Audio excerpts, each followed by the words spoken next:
Hello and welcome to episode 4 of Talking Disney Magic, a show all about ranking and reviewing the biggest Disney movies in its over 100-year history and talking about the biggest news in the House of Mouse, including Star Wars, Marvel, Disney, Pixar, and all that kind of stuff. And this week, we're reviewing Wish. And once again, I'm not alone because I have my incredible co-host Vanessa with me, Adam Bankhurst, and we're so excited to once again be back and talk about another entry in Disney's catalog. But first, of course, we have to see how Vanessa's doing. What's up, Vanessa? Hey Adam, it's good. It's another day, another day and talk about Disney, which is always my favorite time of day. So every time we talk, I'm always like, this just makes my day so happy. So I here we know are. it's nice to look forward to this, and It is. it's like an excuse to hang out. Like we just spent almost like what I'm like 30 or 40 minutes talking about our Disney trip and other things and going. Yeah, It's nice to hang out with your friends and have an excuse to because I feel like time just goes by way too fast. it does. It does, especially with the kiddos and everything. As other parents probably understand, it's you don't find time for yourselves for things that bring you joy. And so when I started this, everybody's like, Vanessa, you don't have any time. And I was like, but this brings me so much joy and happiness. Like I'll find the time to make it happen 'cause it's like the best part of my day. Definitely, I know it's wonderful. But so how was Halloween for you guys? Oh, it was fun. The kids loved dressing up like the firemen. I know But it's so great. what was hilarious and the best thing was the trick-or-treating was good. They loved handing out candy. Oh, Like that really? was their number Oh, one. They looked like little like gophers. They like would keep their head to look out the window to be like, are they coming? Are they coming? And then they had little friends over, so they'd be watching out the window, and then one of them would open the door and the other one would have the big bag full of candy oh my and run gosh. out. They were so excited to do that. They It just is stood it there for like an hour, just pumped to hand out candy. And it's like, really? Like, this is what is getting you excited right now? All right, like, Probably it's exciting seeing super all the fun. kids in their costumes and people coming up to the house. It's like, ooh, I'm so cool. I'm famous. Exactly. And then they had rocking chairs. They would sit on the rocking chairs and Oh rock and wait God. for people to show up. And I was like, this is just very fun for them. Oh, But that the is the best part. best. How was Yeah. your Halloween? How were the kids It and was the good. dressing Yeah. up Ella costumes? was or Liam was Bluey and Ella was Bingo. And then our my nephew Bear was here and it's his first Halloween and they made him an Apple remote because he loves carrying around like the Apple TV remotes. And it was the cutest thing I've ever seen in my entire life. They did such a good job. Oh my gosh. That is amazing. I love all those like really creative, like funky, offbeat costumes that are just like, yes, I'm here for that. I'm Oh my here God, for what it's funny. One time when I in college, when like we didn't have much money and we were scrounging everything together, I wanted to be Steve Jobs because I've had an iPhone since the first one, and I yeah. didn't really have like his traditional, like black turtleneck. So I took a black sock and tied it around my neck, and then put an Apple sticker on my chest when I was Steve Jobs. And it was one of my proudest costumes. It was so silly, but it actually was pretty good. So, this week we're talking about Wish, but before we have a couple kind of housekeeping stuff to go over. I want to remind everyone if you want to be a part of Talking Disney Magic, you can send an email to talkingdisneymagic@gmail.com. Once again, that's talkingdisneymagic@gmail.com. And our show goes live every Thursday at 6 a.m. Eastern Standard Time. And I'm happy to announce that we'll now be on YouTube. So you can see our beautiful faces. Hi, everybody. And you Hooray! can Hello!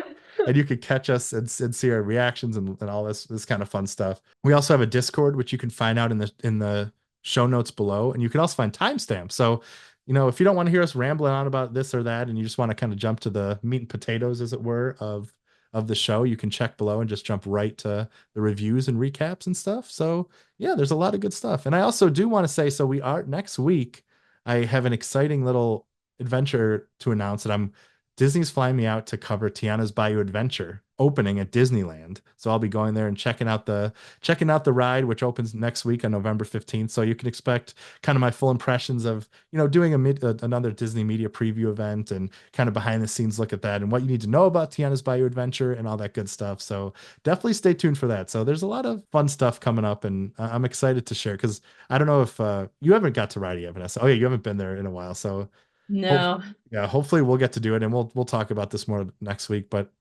I think it's like one of my favorite Disney rides now. It's really good. really. Yeah, it is a fun, magical ride through the bayou, and I'm excited that people on the West Coast are going to get to experience it in just a few days. Yeah, that's super exciting. And I think that we always love to have all those first reactions from you and all the cool things that you get to do. So that was actually one of the news things we wanted to talk about was that that's coming. And so people Yeah. can get excited about that and hear you give context and stories about that and how you liked it. So Yeah. And like I said, we have a Disney trip coming up, so hopefully we'll all be able to ride it and it's not down or the lines aren't too crazy because I'm excited for you to experience that ride. It's such a good one. But I know it's the cool thing about Disneyland is like, there's like New Orleans Square is right near where Tiana's Bayou Adventure is going to be. So I mean, it's just the theming of it, I think is just going to be pretty cool. So I'm excited to experience it and share all my thoughts and do that, but definitely look forward to that opening. And if you're near the West Coast, get ready for a brand new ride that should be pretty fun. And another thing that I think we should that a lot of people are excited for is there's a new show coming soon from that galaxy far, far away called Star Wars Skeleton Crew.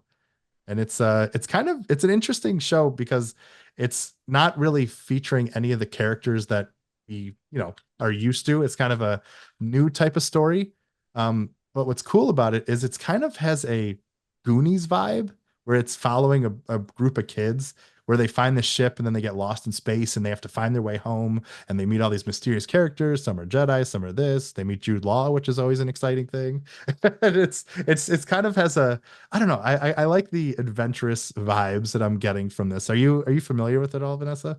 no, I haven't. I was telling you before we started the show, like I love the original Star Wars and I've dabbled in and out of it and I love the concept, but this is something new to me and I'm excited because I know you're excited. So I'm excited Yeah. to kind of dive into it and watch it with you and see how that shakes out because it's gonna be I think it's always cool when they expand your world and your universe and it's not always the same people. It's kind of offshoots and the spin-offs. I'm always up for a good spin-off. So I think it'll be fun. That's why I was also so excited to start this podcast because it's fun. It's in some ways it's really fun that Disney owns so many things because we can talk about all this stuff. So we actually have some plans in place where we're thinking we might be doing some instant reactions to Star Wars Skeleton Crew. So we're still working out the details, but there's a chance you may be getting kind of our instant reactions that right after an episode airs or the day before or both. So we'll kind of keep people updated, but we did want to remind everyone that or let people know that we will be covering this series in some fashion because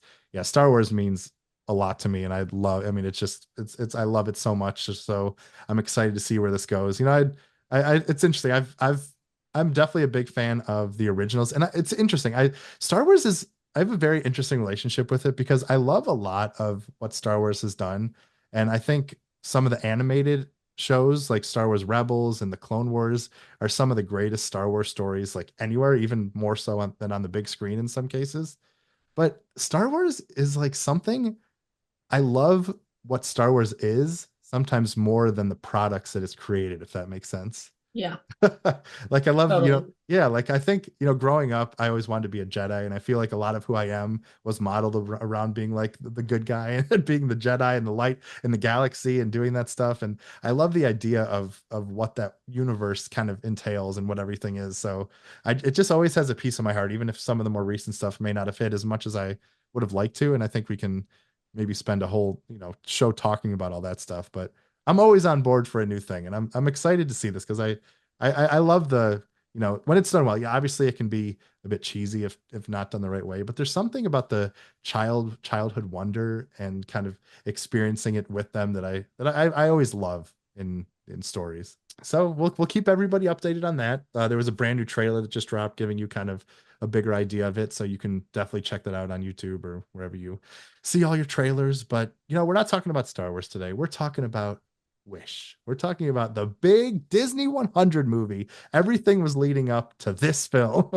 There was a lot of pressure on this movie, and I think people kind of were expecting, a ton from this. And I mean, rightfully so in a sense, because I mean, 100 is a big milestone. It's It like is. it's kind of crazy to think that, the Walt Disney World Company was founded in 1923, and it just what has come from that day. And this Wish was supposed to be kind of their big Disney 100 celebration. A And capstone, if you will. yeah, exactly. Definitely, definitely. It's kind of telling the story of the wishing star that, is kind of relevant to our Pinocchio story from last week. Mhm. And, there's a lot of callbacks to Snow White and the Seven Dwarfs and a whole bunch of other Disney movies. So I think there was a lot kind of riding on this movie, but it was a bit divisive, if I Yes. do say so myself. So did you see it in theaters? Were you kind of there right at the beginning, or what was your kind of experience with Wish? So we used to be, so Adam and I used to go to the movies all the time. We used to go like opening day, we would do all these things together. And then kids came into the picture, and obviously I moved away. And so How there's dare always you? been like this intention, like we're gonna go do it. And then it falls off like Inside Out too. I was like, I'm gonna go in theaters, and then it just never worked out. And so I was like, I'm gonna go see this, and then it just never worked out. So this was the first time I was seeing it, was even just this one time watching it, because the Oh, kids this have was your first shows. time seeing This is it? my first Oh, time. okay, gotcha. Oh, Mhm. cool. Yeah, because I was like, oh, I was looking through the list. A lot of the more new ones, it's fallen off my radar just because of life. Yeah, So I'm excited that we're going to be going to see Moana in theaters, because I'm like, yeah. yes, right? I know. I Um, can't wait for that. so excited. But yeah, this was my first time watching it, and I can see the magic in it, and I can see what they were trying to accomplish with it. And even if maybe it didn't hit in the way that people were hoping for. Yeah, yeah. It's interesting because I feel like a lot of reviews are pretty negative and people were expecting a lot more. And I think it gets a little bit of a bad rap. I think there I is like think so too. I think the music and the songs, some of the songs are great. I think Right. there's funny moments. I think there's certain things I like about the animation, certain things I don't like, but there's certain things that I think really harken back to Disney's past. And the story has a good message and an interesting message that I'm excited to explore. But Hmm. yeah, like I said, I don't think it's the capstone we were all hoping for. Was it the greatest movie ever? Like, no. But I think there's a lot to enjoy and love in this movie. And I feel like there were some good emotional beats and some moments I was kind of like tearing up a bit and like kind of excited to see where Totally. it goes. And I don't know. And honestly, like, obviously you don't want to, it's hard to compare this to like Pinocchio, which is like such a classic and a timeless movie, but I felt like a connection to some of the characters more than even like in a film like that, I would say. Yeah, I agree. So yeah, it's interesting. So the movie came out November 22nd, 2023, and it opened domestically to $63 million, which is not ideal. And its global run was 254 million. And for a company that loves to hit that billion-dollar mark, or get to the heights of, obviously, like Inside Out 2 we were talking, which, what was it, 1.6 billion, I think it was, which Hmm. is wild. This is obviously not what I think they were kind of hoping for. There's so many things that go into a development of a movie. I mean, there were talks this movie started development in 2018, and I could just imagine the ideas they threw at a board to try, like, what are we going to do for Disney's 100th anniversary? How are we going to make this something special? And it like I said, it didn't quite hit with audience members as much as I think they were hoping. And it's interesting. I know they were probably so excited about this too. And I talked about this in our show last week, but this was also kind of a timely release because they were releasing the Disney Wish cruise. So Yep. like, that was kind of like a double hit to be like, oh, we have this movie and then we have this boat and there was all this merch and all this stuff. And I went on the Disney Wish and there was a ton of Disney merch that nobody cared about. And I felt so bad for this movie sometimes. I'm not gonna.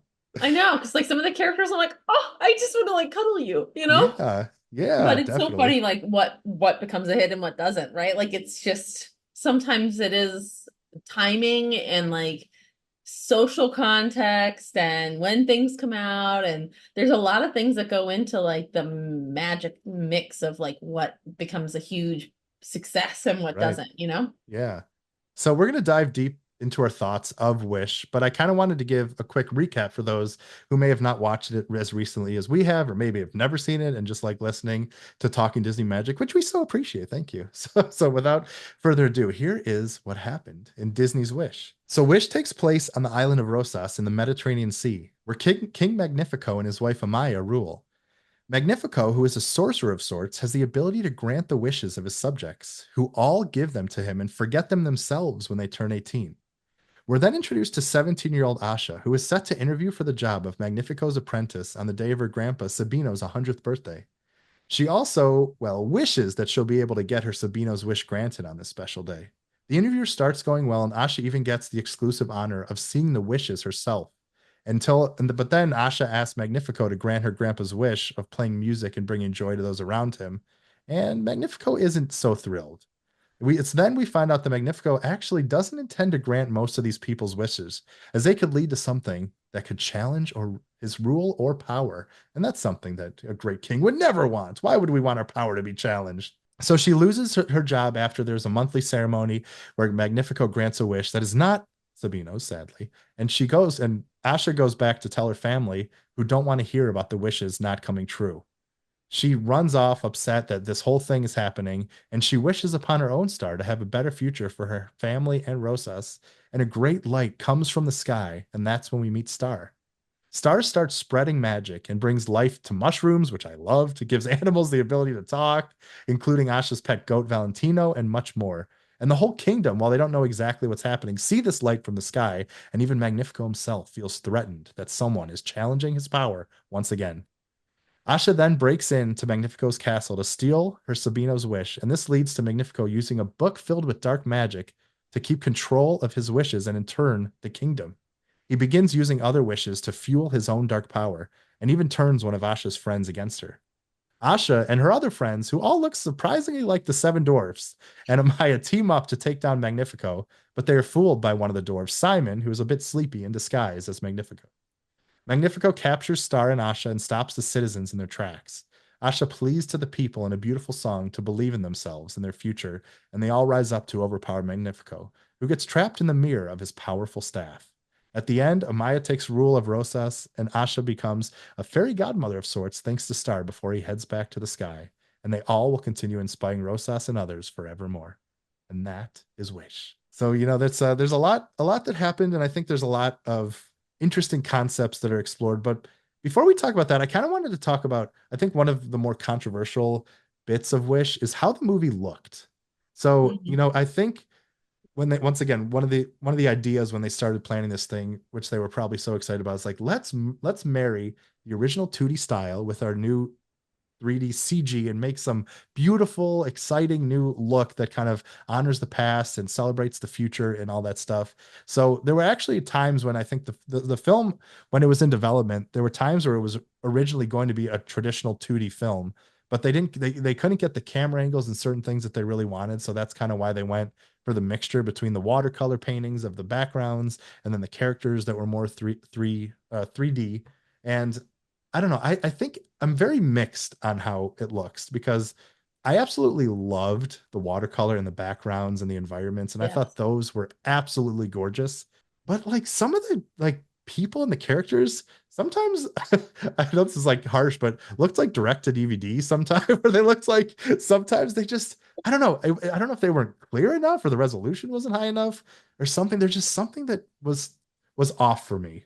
Yeah, I think there was sometimes at points where that like blending and stuff was not 100% well done. And it felt like maybe they rushed to get this done because they had the deadline and they Right. knew that they had to get it done for the 100. Right, right. And we've talked about in the past there was the, documentary on Frozen, and they talk about these movies. These movies can be, 5 years is actually not that long for a No movie like way. this to I be in know. production.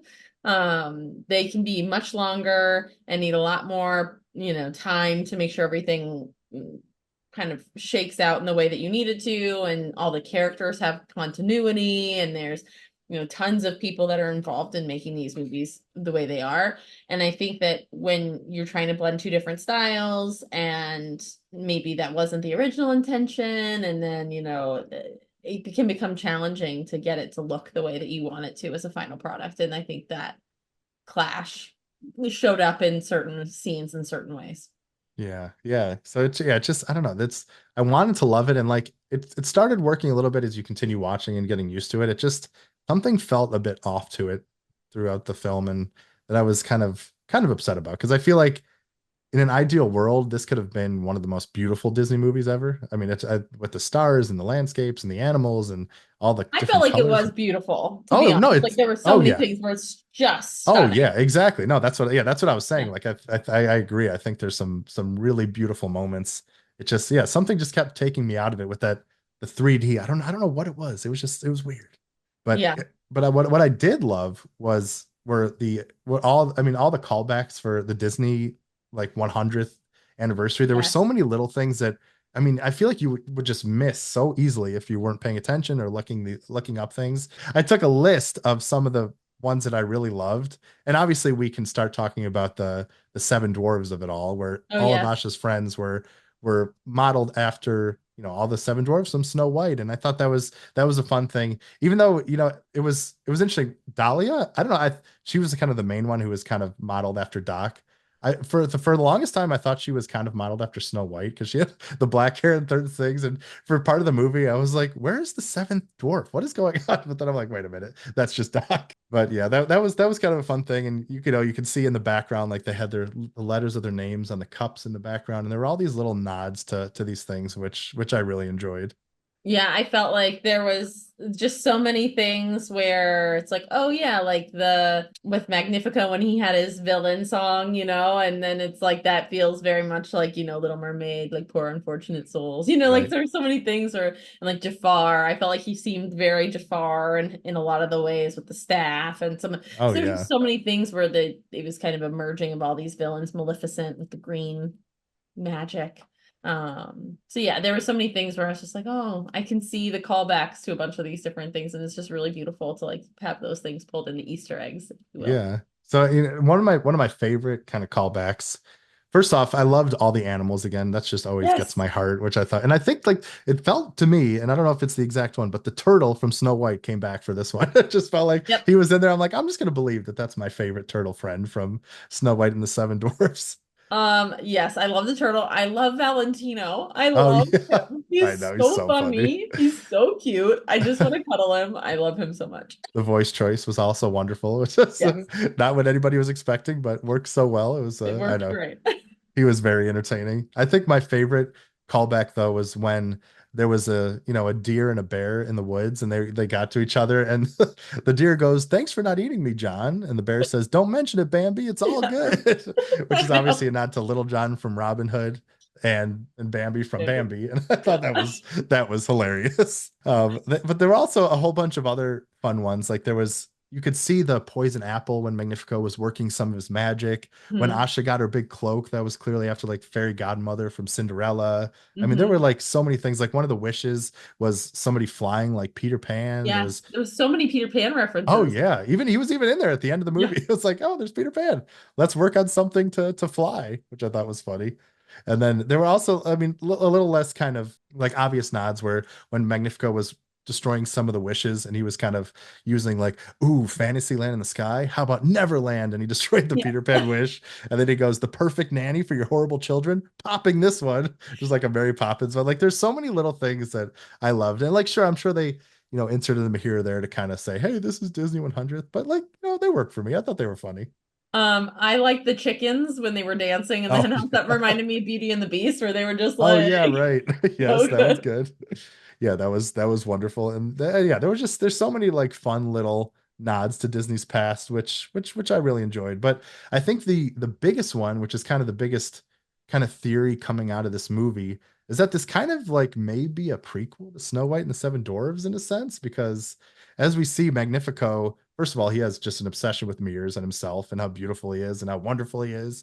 And even obviously at the end when he's capturing all the citizens and we see him in the mirror saying who's the most, best king of them all. I forget the exact Hmm. quote, but something like that.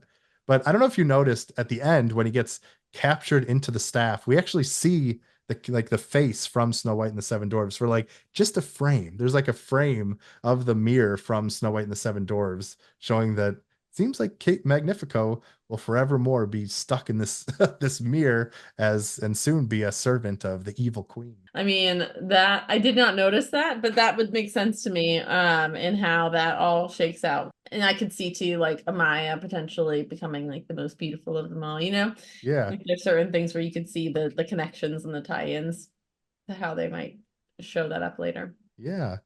And so I'm kind of curious how you felt about the story itself. Like, were you kind of inspired by it? Did you enjoy the messages they were trying to portray here? Like, what did you feel about the overall story of Wish?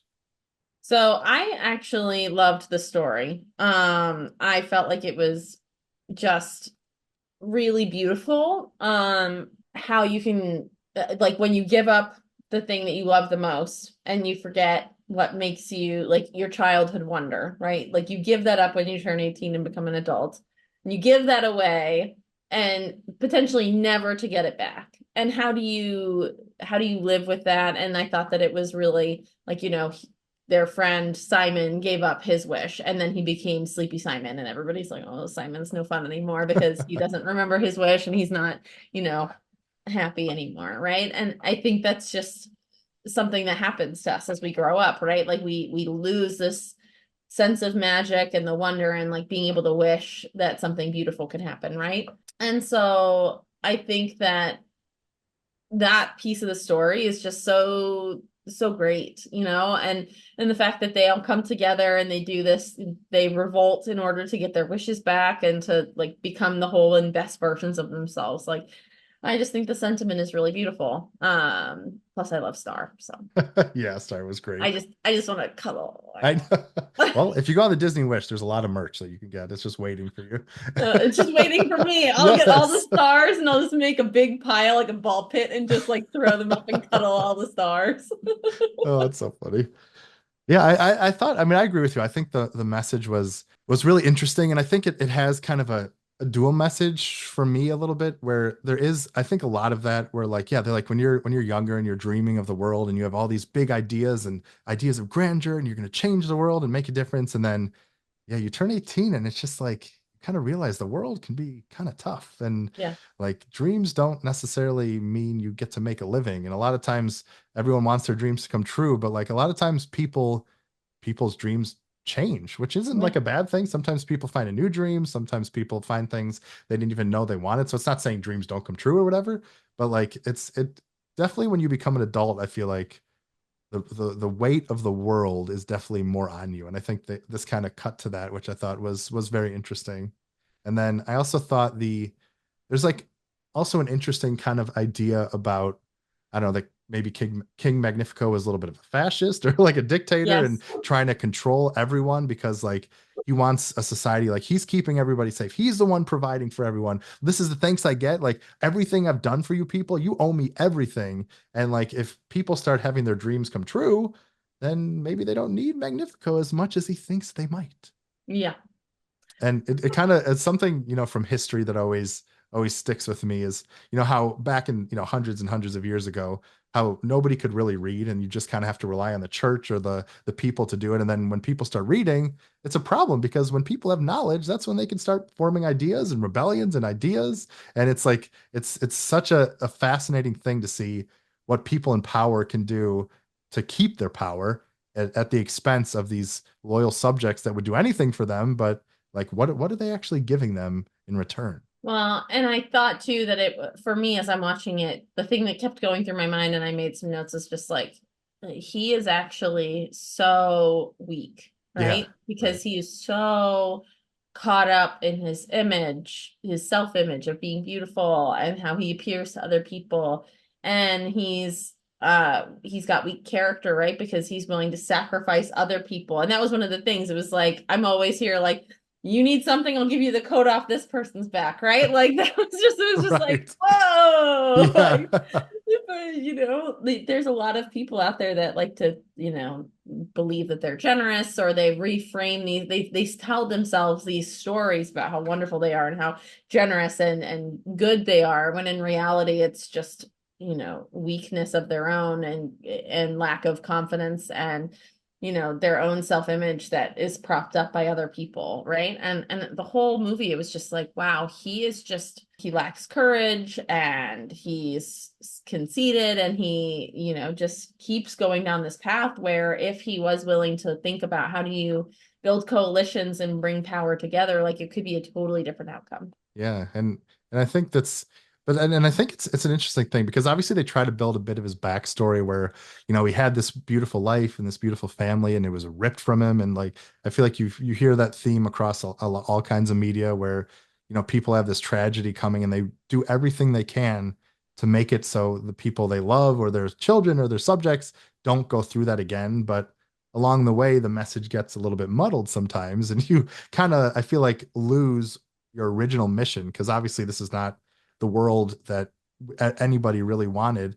But like, it's an interesting thing because if you kind of play devil's advocate with this, like, there's kind of a part of Magnifico that you can kind of understand in like a twisted way because like I said, the world is kind of a terrible place in Yeah. a lot of places, and trying for your dreams and not being practical and like trying to do things that are unrealistic or that could cause problems, make you sad, make you depressed, lead you down a path you wouldn't want to, kind of ruin your life in certain ways. And there's like kind of a dark kind of vision of like, don't try for these things that you can fail for, because if you fail, it's going to be horrible and you're going to ruin your life and you're going to ruin the people around you and you're going to be ashamed of your family and all this kind of stuff. But luckily, the world is a lot brighter than that. There's a lot of hope and dreams and things and wishes that do come true for the people who find their path, which I think this was so beautiful. And what tied it all together for me was that the end of the movie wasn't necessarily about making every wish come true.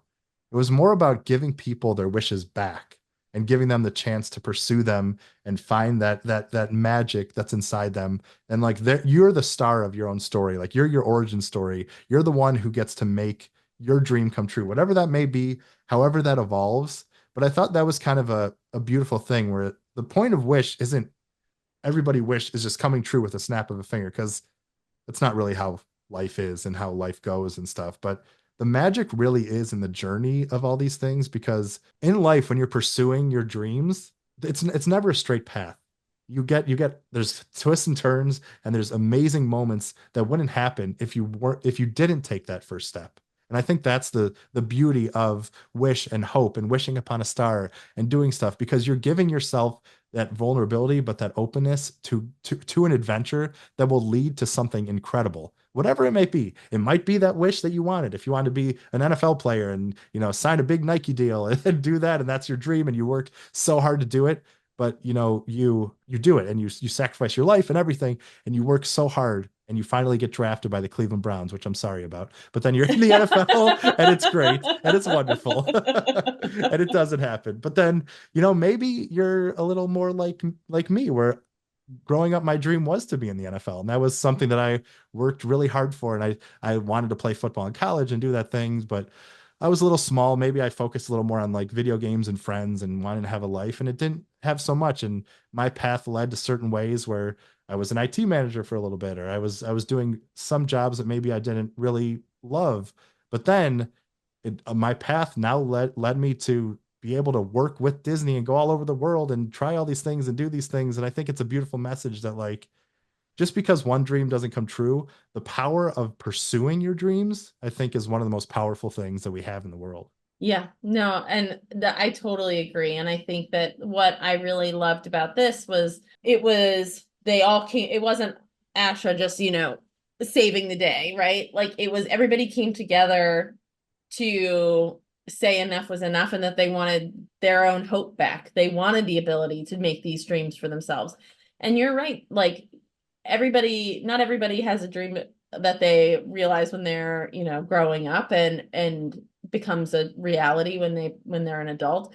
And you could be like my oldest kid, Henry. He's 4, and I was trying to tell him that his favorite store right now is Target. And I was like, hey, maybe you could get a job at Target.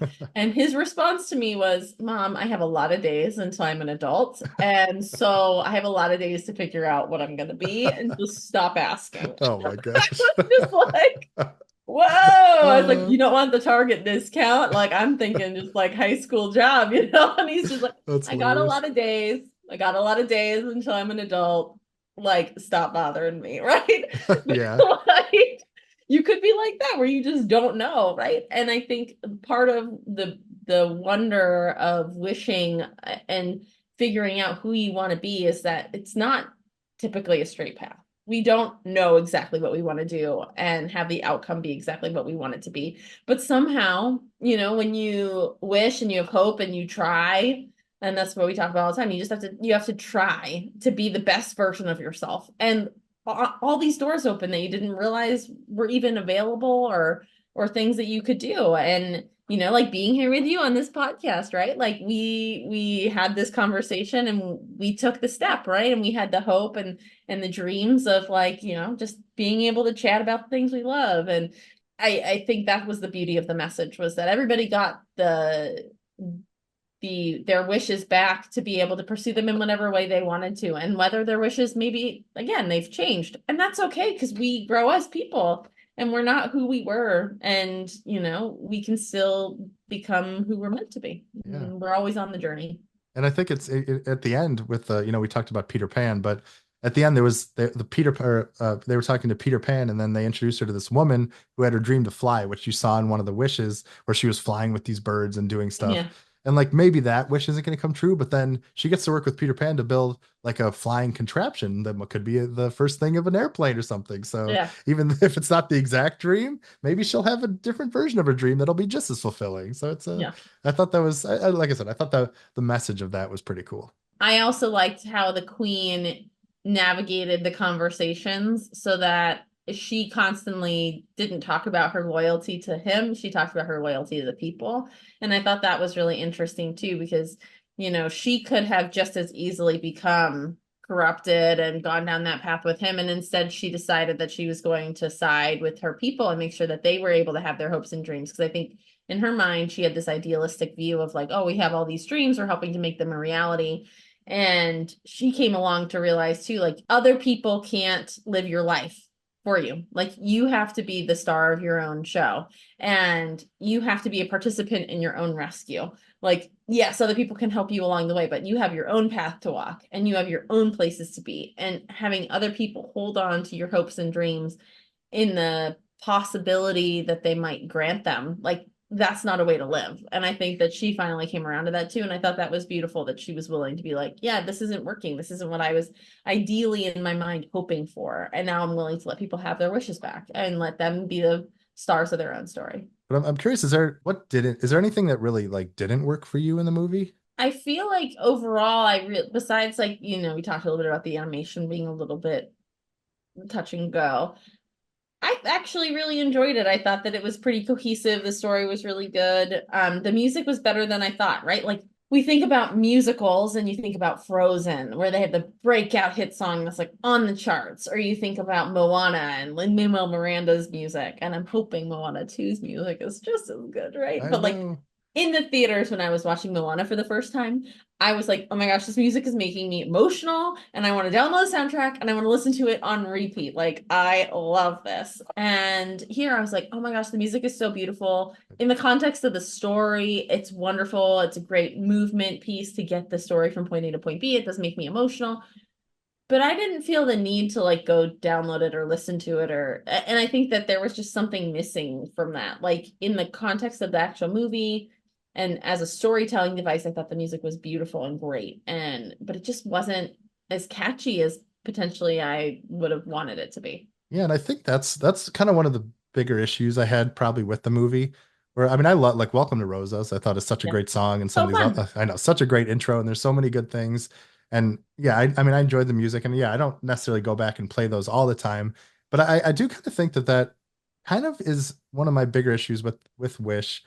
Is it felt like a lot of the stuff once again was a little surface level Yeah. with like I mean, besides Valentino and Amaya, I mean, I felt like she was a good character. Like I thought the dwarves and those friends were like good, but I couldn't tell you one of their names. Like they're the seven dwarves characters, and like Yeah. I didn't think there was so like too much going on there. I thought it was a fun nod, but it felt like I said a little bit like that. Let's just make them like the seven dwarves, and I like noticed this guy's a little dopey, this guy's a little here, whatever. But I don't think they necessarily shot up my list of like best characters like Figaro did, who still No. has my heart.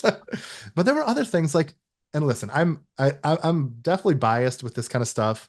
And I lost my father a few years ago, and the story beat about Asha losing her father, I thought was obviously a strong moment. But like, I wish we would have like maybe seen that at the beginning, or like seen a little bit more, or even like Magnifico's past, or seeing something else about that. I know it kind of gets tricky putting in flashbacks and doing all this stuff, but I felt like there was a bit more of like telling than showing in this movie, which I felt could have given us maybe a little more connection to the characters and to the world and to the things like that. Because I think I definitely connected with the message and certain things like that. But I was just like wishing for maybe a little more with from the characters and like being able to kind of really connect with them besides hearing top level stuff, which I mean I don't want to say they did a bad job, and it's once again a lot easier said than done with these things, but there were just certain things that I felt were just, like I said, more surface level if I had to kind of put a word to Yeah, it. yeah, no, and I think that that's a fair criticism. It kind of feels similar to how I felt about Inside Out too, where they were trying to boil the ocean and they had all these things they wanted to throw in Yeah. because they had all these nods and they wanted to make, the 100 Disney references or whatever. And so a lot of things felt like it was just in there to be in there instead of in there as like a plot device that like really gets you to care about the characters. And I think that's what makes some of these other movies, like the Moanas and the Frozens of the world, like a little bit more, like they spend a lot more time on the character development Yeah. and a lot more time with the different pieces of things that make them who they are. And even like when we talk about Up, right? Like it's just 5 minutes, but it's the montage of their entire life in 5 minutes. And you just feel so connected Oh, to these people, I right? mean, That even all these montage. years later, like it Oh, just like you just you hear the like even music and thinking you're just about it. like, Oh, God. chills, chills.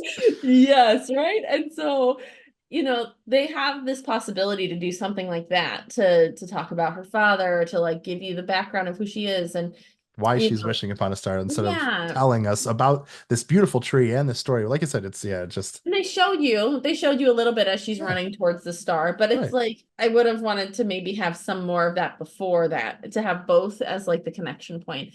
And I feel like that's been my criticism of a lot of the more recent movies of Disney, has just been that they're just trying so hard to be something instead of just sitting in what they like, what actually could we do to make this like really hit, instead of trying to boil the ocean of everything that we want it to be, right? Yeah. Oh, by the way, did you happen to catch the credits in the after credit scene? I did not. I'll have So to go watch yeah, that. you so I recommend it because the credits they do every Disney character in order, like the main character from each movie from like all their films in the credits in stars, like constellations and stuff, which is really it was a really That beautiful sounds credit really cool. Yeah, sequence. I'll have to do that. And then at the end you see Sabino, is that his name? The grandpa? Sabina, yeah, Oh I yeah. love him too. He was Oh just yeah. so sweet. Like, Yeah, yeah, so you see him at the end like learning to play When You Wish Upon a Star on his guitar and stuff, which is kind of like a it's like, hey, that's where the song came from. That's where it began, all this stuff, which was beautiful. But it was funny, like there was a little nitpick that I had at the end where like it's this beautiful scene of him playing the song and it's the stars are in front of him. And I was just waiting for Star to just do like that little glimmer, show the star at the end, but then it never came. And I was like, oh, that would have been awesome. It's like, yeah, that he's still would, up there. He's watching him. It's like, you did it. I was like, come on. That was so easy. yeah. Oh my Well, gosh. and I feel like that was what it was, is that they missed these opportunities to make these things like hit in a way that was like, some of the stuff just felt performative, right? Yeah. Like they're Right. they're trying to perform because they know that it's the Disney 100 and they need to hit these certain beats, right? Mhm. Instead of it being like you're sitting in the emotions of this movie. And it was emotional, and I did feel really connected, but not in the way that maybe I could have if they had done just a slightly more depth in some of these places, right? Right. What else? Is there anything else you kind of wanted to touch upon, Wish, before we get to the ranking and reviewing? I don't know if you haven't had any final thoughts. No, I think just I love Star. I know. I really do. Oh, and how great was he? Kind of had like the Mickey face on his thing. And Oh, there. Oh, by the way, there were also a ton of hidden Mickeys in the movie. Like oh, there was a time when Magnifico was like writing with his pen that it was starting to make the shapes of the Mickey Mouse ears, and then there were Mickey Mouse like the firework explosions at the end were Mickey Mouse, and there were other like little hidden Mickeys, which is always a nice nod. Which, like I said, on one hand, I love that stuff, but on the other hand, like, did it come at the expense of some other things? Maybe I don't know. But yeah, Star yeah. overall was definitely a good character. Well, and I think that's really what it is it's like, okay, if you're expending the level of effort to make sure that you're hitting all these beats and you're like fitting all the things that you want in, like, are you actually focusing on the storyline and making sure that it hits, right? So like, are these things trade-offs? Or are they different teams? Like, we don't know. Disney, we'd love to know from Right. you. Or Yeah. is it like all one team like that's working on these things? Or like, are there different people that are trying to like fit those things in and then somebody else that's in charge of the story? Because if it's the same people, like maybe they should be investing more in the stories themselves than in like the hidden Mickeys. Not that we don't love those Of things. course. We love them. Uh, Come on. we love them. And not at the expense of feeling more connected to a story and making it one of our classics, you know? Yeah. Well, Vanessa, I think we may have gotten to that time where I we think we get to rank Disney's Wish on our super official, magical, wonderful tier list that is super never official. wrong, is the ultimate ultimate ranking that Okay, everyone can go on. 100%. 100%. We're So usually aligned, so I I feel like, know. we're 3 for 3 right now. Yeah, so we'll see what happens here. But before we get to the big moment, I do want to catch people up who may be new to Talking Disney Magic or just want a refresher. So far, our list, which goes S, A, B, C, D, and F, we have Snow White leading the way with an S. We thought it was wonderful. It was just the best of the best so far. Inside Out 2 is a B. Pinocchio, which was last week, was a C. Which and I'm still it's an interesting one. I still love that Still, one. It's like yeah, weird seeing yeah. such a classic movie at a C, but I feel good about it. We're I okay. feel good about that, yeah. C So for now, chaos.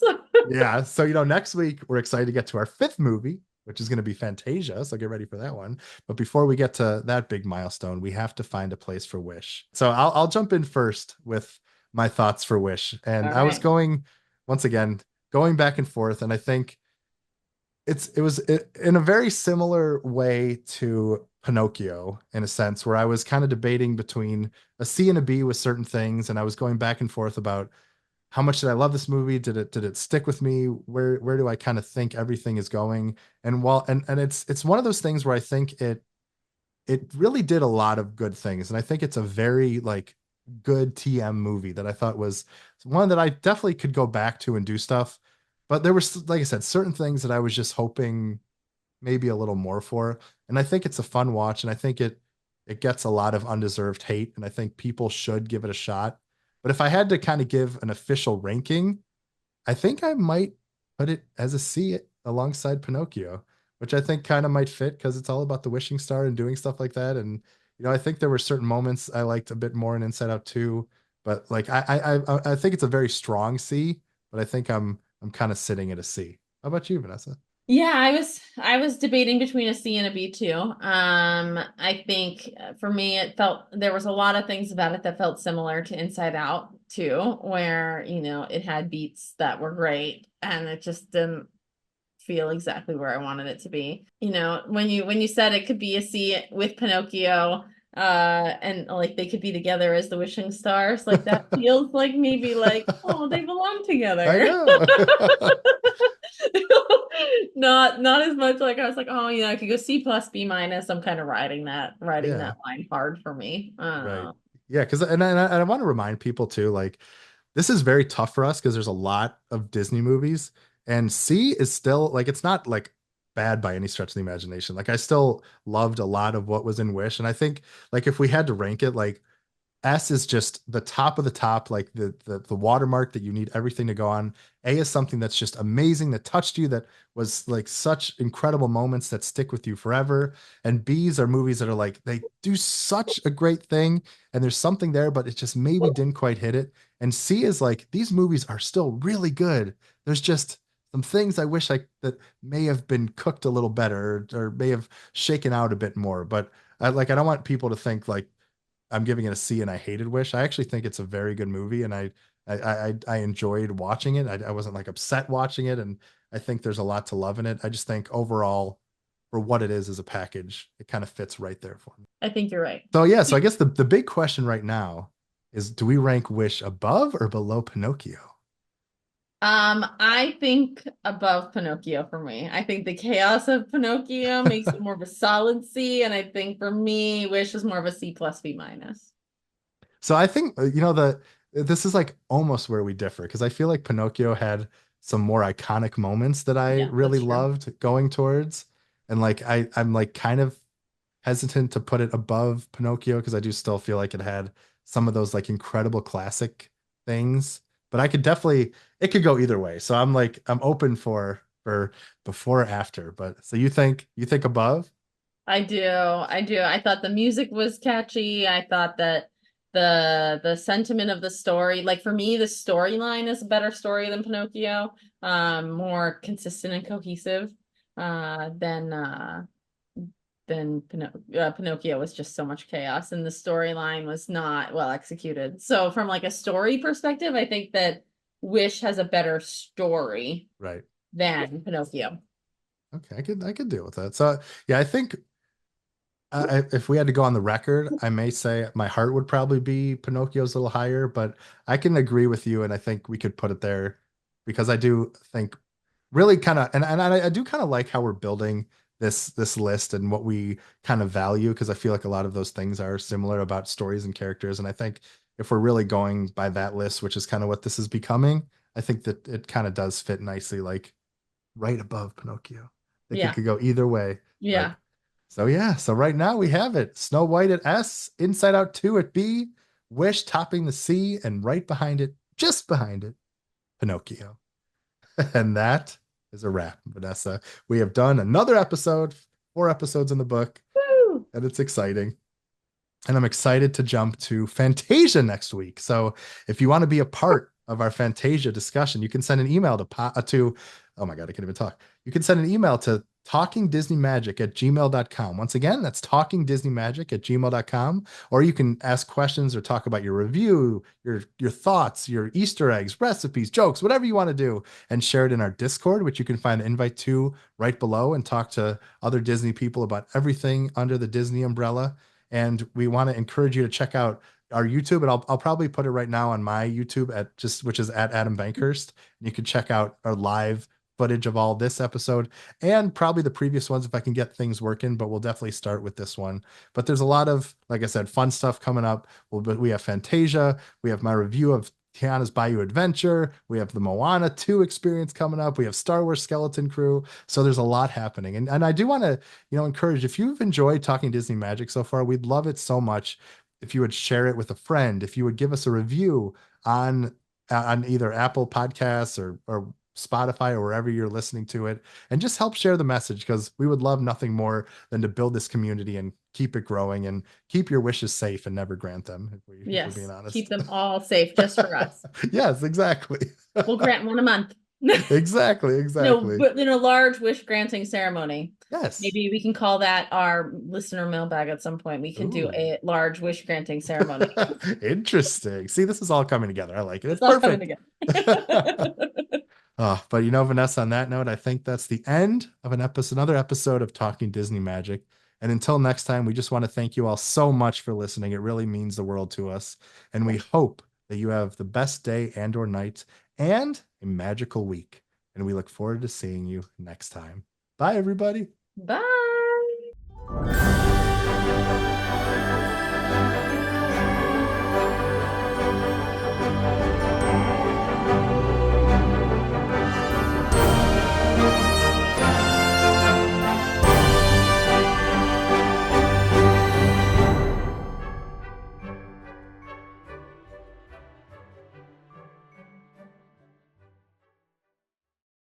All right, we did We did it. it!